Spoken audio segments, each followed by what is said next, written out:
जब हम कोई चीज़ देखते सुनते हैं ना तो हमें उस वक्त तो वो बाद में समझ में आ जाती है, मगर जब हम सिचुएशन में पढ़ते हैं तो बिल्कुल हमारा दिमाग और दिल बंद हो जाता है और हम जो गुस्से में आ जाते हैं ना, नॉर्मल नहीं होते, इसलिए हमें बातें समझ नहीं आती। हर कोई कहता है कि अपने बच्चों को दूसरों के बच्चों से कंपेयर ना करें।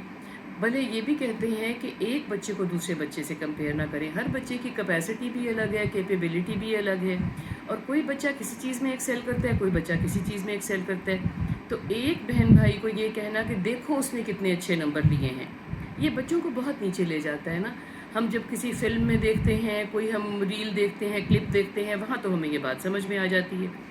या आसपास में किसी को या अपने बहन भाइयों में किसी को देखते हैं कि कोई कंपैरिजन कर रहा है, तो वहाँ तो हम उनको बहुत समझाते हैं, उन बच्चे के सामने भी कई मर्तबा और कई दफ़ा उसके बगैर भी, कि तुम्हें ऐसा कहना नहीं चाहिए था। मगर जब अपने घर में हम होते हैं ना तो कई दफ़ा हमारा दिमाग काम नहीं करता। और फिर बहुत मर्तबा ऐसा भी होता है कि अगर एक पेरेंट जो है वो बच्चे को डांट रहा है ना, तो दूसरा उसकी हाँ में हाँ मिलाने लग जाता है।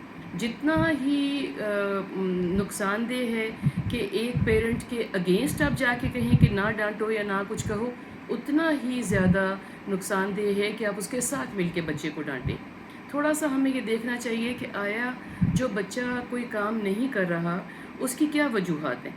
क्या वो सब्जेक्ट उसको पसंद नहीं है, क्या उसके कोई खाने पीने की रूटीन ख़राब है, उसकी कोई नींद के मसाइल चल रहे हैं, उसकी कोई फ़िज़िकल कोई मसाइल, कोई एलिमेंट है जो आपको टाइम नहीं मिला, आपने देखी नहीं है, या कोई ऐसी वजह है कि वो किसी और चीज़ में दिल लगाना चाहता है।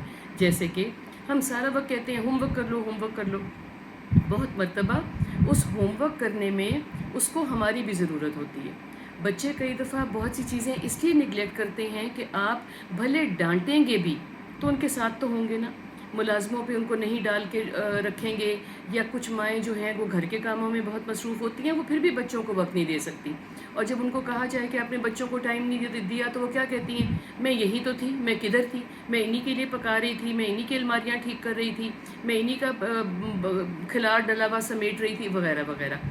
तो हर वक्त अपने आप को या दूसरों को जवाब देने की जगह पे नहीं रखना। तरीक़ाकार ये अपनाना है कि चीज़ों में से हल कैसे निकलता है। लड़ाई माँ बाप की आपस में हो, देवरों के साथ हो, बहन भाइयों के साथ हो, सास ससुर की कोई बात नापसंद आ रही हो, तो हर जगह पे नुकसान किसका है? बच्चे का। जो बड़ों का भी उतना ही बच्चा है जितना हम छोटों का है, बहन भाइयों का भी उतना ही वो बहन भाई है जितना कि वालिद का वो बच्चा है। तो हम बहुत मर्तबा ये बात रियलाइज़ नहीं करते कि हम अपनी आपस की लड़ाइयों में या परेशानियों में या किसी और जगह के गुस्से में बच्चे पे निकालते हैं। कुछ बच्चे बहुत सेंसिटिव होते हैं, तो वो जहाँ पे देखते हैं कि किसी हवाले से मैं क्या चीज़ निगलेक्ट करूँ तो घर वाले और चिढ़ें। ये बच्चों की नफ्सियात कई दफ़ा होती है ना, कि वो जान के गंदे पाँव अंदर लेकर आएंगे, वो जान के बिस्तर ख़राब करेंगे, वो अच्छा भला वक्त होगा तो वो होमवर्क नहीं करेंगे, कहीं और स्क्रिबल करने लग जाएंगे या कुछ और करने लग जाते हैं। तो देखना ये है कि हम आजकल तो बहुत नफ्सियात होती है ना, तो अगर हम कोई नफ्सियात का सबक लेना ही चाहते हैं तो उसका पहला पेशेंट कौन है हमारे पास। सबसे पहले अपने ऊपर ध्यान दें कि मेरी नफ्सियात यहाँ पे इस वक्त किस तरीके से काम कर रही हैं, जिसका नुकसान मुझे तो है ही।